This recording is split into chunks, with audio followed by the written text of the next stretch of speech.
नमस्कार दोस्त। आज क्लास 10th के अध्याय 1 रासायनिक अभिक्रिया एवं समीकरण लेकर आए हैं केमिस्ट्री। जितने भी इसमें इम्पोर्टेंट लघुत्तरीय प्रश्न हैं हम सभी को आज चर्चा करेंगे, जो परीक्षा के हिसाब सबसे महत्वपूर्ण रहेगा और परीक्षा में से प्रश्न जरूर आएगा। तो हम लोग पहला प्रश्न की ओर देखते हैं कि संतुलित समीकरण क्या है। निम्न समीकरण को संतुलित करें। तो संतुलित समीकरण होता है वैसा समीकरण जिसमें समीकरण के दोनों ओर, मतलब समीकरण के दोनों ओर प्रत्येक तत्व की परमाणु की संख्या समान होती है, उसको हम कहेंगे संतुलित समीकरण। जैसे यहाँ देखिए, हाइड्रोजन है और क्लोरीन मिला हाइड्रोक्लोरिक। अब यहाँ दोनों और प्रत्येक तत्व, यहाँ भी 2 हाइड्रोजन है, यहाँ भी 2 हाइड्रोजन है, यहाँ भी 2 क्लोरीन है, यहाँ भी 2 क्लोरीन है, तो इसको हम कहेंगे संतुलित समीकरण। यहाँ भी उसी प्रकार है। अगला हम लोग प्रश्न देखेंगे। प्रश्न 2, रासायनिक समीकरण को संतुलित करना क्यों आवश्यक है। मतलब ये जो रासायनिक समीकरण इसको हम संतुलित क्यों करते हैं, क्यों आवश्यक है। तो इसका है आंसर कि द्रव्यमान संरक्षण के नियम के अनुसार दोनों ओर के तत्वों की द्रव्यमान समान होती है। द्रव्यमान संरक्षण के नियम कहता है कि दोनों ओर की प्रत्येक तत्व है जो उसका द्रव्यमान समान होती है, और इसी द्रव्यमान को समान करने के लिए हम समीकरण को संतुलित करते हैं। इसी द्रव्यमान को क्या करने के लिए संतुलित कर समान करने के हम लोग संतुलित। जैसे यहाँ हाइड्रोजन 2 है, क्लोरीन भी 2 है, तो यहाँ एक क्लोरीन हाइड्रोजन का द्रव्यमान 1 होता है, तो 2 होकर 1 गुने 2 करेंगे तो 2 होगा। यहाँ क्लोरीन के 17.5 होता है और 17 दूनी 34, 1 35, 35 2 37 होगा। यहाँ भी उतना ही द्रव्यमान होगा। अगर द्रव्यमान सेम नहीं होगा तो समीकरण नहीं सही होगा, इसलिए संतुलित करना आवश्यक होता है। अगला प्रश्न है तीसरा, संयोजन अभिक्रिया। तो संयोजन अभिक्रिया क्या है। संयोजन का अर्थ होता है जुड़ना। कुछ होता है जुड़ना। संयोजन का अर्थ क्या होता है, जुड़ना होता है। संयोजन का अर्थ होता है जुड़ना। जब 2 या 2 से अधिक पदार्थ आपस में अभिक्रिया क्रिया करके एक नए पदार्थ का निर्माण करते हैं, तब उसे हम कहेंगे संयोजन अभिक्रिया। मतलब जब 2 या 2 से अधिक पदार्थ आपस में अभिक्रिया करेगा और एक नए पदार्थ का निर्माण करेगा तो उसको कहेंगे संयोजन। जैसे देखिए, कार्बन प्लस ऑक्सीजन मिलकर बना कार्बन डाइऑक्साइड, एक पदार्थ बना। यहाँ 2 है हाइड्रोजन और क्लोरीन मिलकर हाइड्रोक्लोरिक एसिड बना, तो 2 वो मिलकर एक नए पदार्थ का निर्माण करता है, जिसको कहेंगे संयोजन अभिक्रिया। आगे हम लोग देखेंगे वियोजन अभिक्रिया। तो वियोजन जस्ट संयोजन का उल्टा होता है। वियोजन में क्या होता है कि जब एक पदार्थ टूटकर 2 या 2 से अधिक नए पदार्थ का निर्माण करता है, तब उसे हम कहते हैं वियोजन अभिक्रिया। संयोजन में होता है जुड़ना और वियोजन में होता है टूटना होता है। फिर अगला प्रश्न हम लोग देखेंगे, विस्थापन अभिक्रिया या द्विव विस्थापन अभिक्रिया में क्या अंतर है। विस्थापन अभिक्रिया और द्विव विस्थापन अभिक्रिया में अंतर क्या है। तो समझे, विस्थापन अभिक्रिया में क्या होता है कि एक जो अधिक क्रियाशील तत्व होता है वो अपने से कम क्रियाशील तत्व को विस्थापित कर देता है, तो इसको कहेंगे विस्थापन अभिक्रिया या एकल विस्थापन। इसके यहाँ परिभाषा लिखा है कि वैसे रासायनिक अभिक्रिया जिसमें अधिक क्रियाशील तत्व, जैसे कॉपर से अधिक कौन क्रियाशील, लोहा फेरस, अधिक क्रियाशील तत्व अपने कम क्रियाशील तत्व को उसके अवगिर से विस्थापित करता है, मतलब उसका अवगिर से उसको हटा देता है, मतलब उसकी जगह अपने खुद ले लेता है, तो उसको कहेंगे विस्थापन अभिक्रिया या एकल विस्थापन अभिक्रिया। जैसे आप समझिए कि यहाँ फेरस जो है अधिक क्रियाशील तत्व है और कॉपर कम है, ये अपने किसी साथी को घुरा रहा है, ये देखा तो कहा तुम कमजोर हो, तुम इसको हटा दो, ये अपनी जगह इसको ले लिया, ये अपना घूर रहा है, तो इसको कहेंगे एकल विस्थापन या एकल विस्थापन अभिक्रिया। अगला है द्विव विस्थापन। द्विव विस्थापन में क्या करेगा, अपने आयनों को अदला बदला करेगा, भागेगा लेकिन नहीं, कहेगा हमारे वाला को तुम घुरावो और तुम वाला को मैं घुराता हूँ, तो इसको बोलते हैं द्विव विस्थापन अभिक्रिया। जब 2 यौगिक अपने आयनों की अदला बदली करेगा, जैसे यहाँ आयन है तो इसका वाला इसके साथ और इसका वाला सल्फेट बनेगा बेरिलियम के साथ, तो नए यौगिक का निर्माण करते हैं, तब उसको कहते हैं द्विव विस्थापन अभिक्रिया। मैंने अपने आयनों का अदला बदली करेगा तो द्विव विस्थापन अभिक्रिया। और एकल विस्थापन होता है कि अधिक क्रियाशील तत्व अपने को कम क्रियाशील तत्व को विस्थापित करके फिर खुद अपना यौगिक बनाता है, उसको कहेंगे एकल विस्थापन अभिक्रिया। चलिए यहाँ तक आप तो समझ में आते हैं। अगला प्रश्न हम लोग बढ़ते हैं। अगला प्रश्न जो रहे उदासीन अभिक्रिया क्या। उदासीन अभिक्रिया में क्या होता है कि जब अम्ल और भस्म आपस में अभिक्रिया कर लवण और जल बनाता है, तो इसको कहते हैं उदासीन अभिक्रिया। जब अम्ल और भस्म आपस में अभिक्रिया करके लवण और जल बनाता है, तो इसको क्या कहेंगे उदासीन अभिक्रिया, माने उदास अभिक्रिया। अगला प्रश्न है, अगला हम लोग देखेंगे प्रश्न संख्या 7।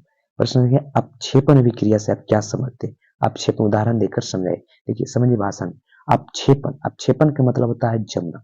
अपक्षेप के रूप में, जैसे आप मिट्टी और पानी को घोलते हैं तो मिट्टी अपक्षेप के रूप में नीचे बैठ जाता है, इसी को बोलते हैं अपक्षेपण अभिक्रिया। कहने का अर्थ है कि वह रासायनिक है जिसमें कोई पदार्थ, कोई प्रतिफल ठोस के रूप में विलयन से अलग होता है, उसे अपक्षेपण अभिक्रिया कहते हैं। तो सिंपल में समझने का अपक्षेपण का मतलब कि जैसे मिट्टी और पानी को घोल देते हैं एक बाल्टी में, कुछ समय के बाद देखते हैं कि मिट्टी नीचे बैठ जाता है, तो नीचे बैठना ही ये क्या कहलाता है? अपक्षेपण कहलाता है। क्या कहलाता है? अपक्षेपण कहलाता है। अगला प्रश्न है, ऊष्माक्षेपी एवं ऊष्माशोषी अभिक्रिया क्या है? ऊष्माक्षेपी, ऊष्माक्षेपी का मतलब होता है ऊष्मा का निकलना, और ऊष्माशोषी का मतलब ऊष्मा ग्रहण करना। मतलब वैसे अभिक्रिया होता है जिसमें ऊष्मा निकले, कुछ ऐसा अभिक्रिया होता है जिसमें ऊष्मा को निकले। जैसे आप चूना पानी में, चूना चूना में पानी मिलाइएगा तो उसमें ऊष्मा निकलता है, तो उसको कहते हैं ऊष्माक्षेपी अभिक्रिया। तो यही परिभाषा की वह रासायनिक अभिक्रिया जिसमें जिसमें पदार्थ, जिसमें उत्पाद के साथ साथ ऊष्मा भी उत्पन्न होता है, उसको कहेंगे ऊष्माक्षेपी अभिक्रिया। मैंने इसमें ऊष्मा निकले। एक सिंपल एग्जाम्पल हम देख सकते हैं कि चूना में आप पानी मिलाते हैं तो उसमें भाप की तरह आपको ऊष्मा निकलता है, तो वह जो अभिक्रिया होगा ऊष्माक्षेपी। यहाँ है नाइट्रोजन और हाइड्रोजन मिलकर अमोनिया का निर्माण करता है प्लस ऊष्मा का निर्माण। और ऊष्माशोषी अभिक्रिया है, ऊष्माशोषी का मतलब होता है ऊष्मा को ग्रहण करना। जब ऊष्मा ग्रहण करेगा तो वह अभिक्रिया ठंडा हो जाता है। जैसे आप देखे होंगे खाद में आप पानी अगर डालते हैं तो ठंडा महसूस होता है, तो वह जो अभिक्रिया होता है ऊष्माशोषी अभिक्रिया होता है। परिभाषा देख लीजिए, वह रासायनिक अभिक्रिया जिसमें ऊष्मा का अवशोषण होता है। अवशोषण मतलब ऊष्मा ग्रहण करे, ऊष्मा को क्या करे? ग्रहण करे, तो उसको कहेंगे ऊष्मा शोषी अभिक्रिया। ऊष्मा ग्रहण करे तो ऊष्मा शोषी, ऊष्मा को उत्सर्जन करे तो ऊष्मा क्षेपी अभिक्रिया करते हैं। हम यहाँ तक समझ में आया होगा आप लोग, आशा करते हैं। अगला प्रश्न है प्रश्न नंबर 9। देखिए क्वेश्चन कर रहा है कि क्वेश्चन कर रहा है आपका कि श्वसन को ऊष्माक्षेपी अभिक्रिया क्यों कहते हैं? मैंने हम जो श्वसन करते हैं वो ऊष्माक्षेपी अभिक्रिया क्यों है? तो जैसे हम लोग देखते हैं कि जैसे हम लोग श्वसन करते हैं, श्वसन के दौरान हमारे वायु हमारे शरीर में प्रवेश करता है, और प्रवेश करता है तो वह ग्लूकोज से भी क्रिया करता है, कुछ इसे ग्लूकोज से भी क्रिया करता है। ग्लूकोज से भी क्रिया करके वायु माने ऑक्सीजन, ग्लूकोज से जब भी क्रिया करेगा तो कार्बन डाइऑक्साइड बनेगा, और जल बनाने के साथ उष्मा भी उत्सर्जित करता है। आप इसके पहले हमने पढ़े कि उष्मा को उत्सर्जन क्या कहलाता है? उष्माक्षेपी।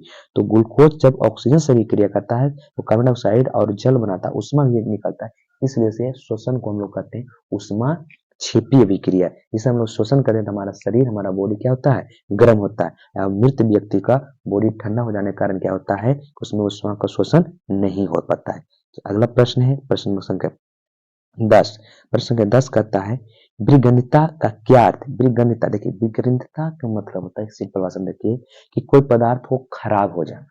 जिससे आप देखिएगा गर्मी के दिन में साग सब्जियां खराब हो जाती है, चावल बाद बहुत बासी हो जाता है, जिसको गंध आने लगता है। इसी को हम कहते हैं विगंधता। विगंधता का मतलब होता है ऑक्सीजन से क्रिया करके का एक खराब होने जाना। मैंने परिभाषा यह लिखिएगा परीक्षा में कि वसा तथा तेल से बने खाद्य पदार्थ, वसा हो या तेल हो से जो बने खाद्य पदार्थ में ऑक्सीजन की क्रिया के कारण, क्या कारण?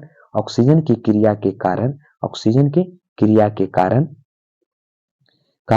गंध और स्वाद का उत्पन्न होना क्या कहता है? विक्री गंधता कहलाता है। क्या कहलाता है? विक्री गंधता कहलाता है। प्रश्न संख्या 11 आपका, ये भी परीक्षा के दृष्टि इंपॉर्टेंट है।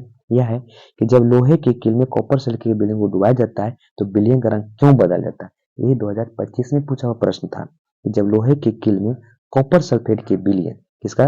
कॉपर सल्फेट के विलयन लोहे की कील को डाला जाता है तो इसका रंग क्यों बदल जाता है? देखिए समझिए भाषा को।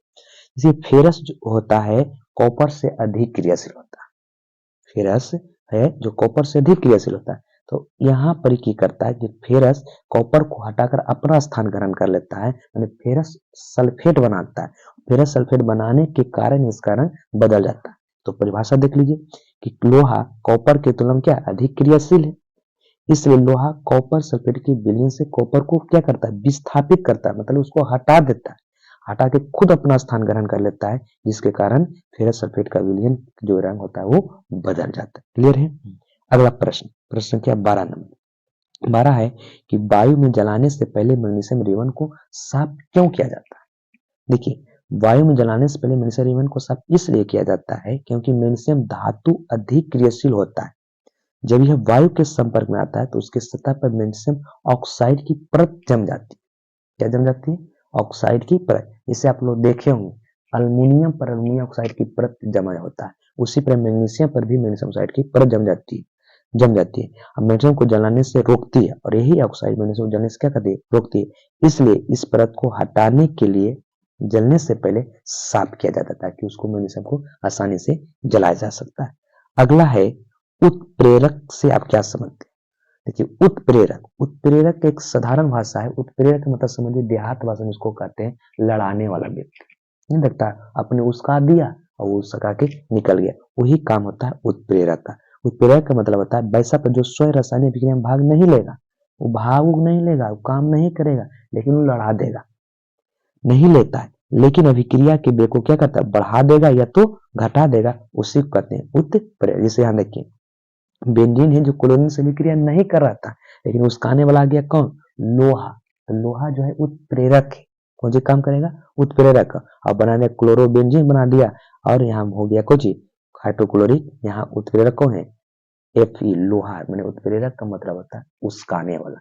मैंने अपने अभिक्रिया में भाग नहीं लेगा, लेकिन वो कारण अभिक्रिया वो हो जाता है। तो आशा करते हैं यहाँ तक आप लोगों को समझ में आएगा। अगर वीडियो अच्छा लगे तो लाइक और सब्सक्राइब जरूर करें, आप लोग सपोर्ट करें, ताकि इसी तरह से आपको मेन क्वेश्चन हम लेकर आते रहें। थैंक यू, धन्यवाद।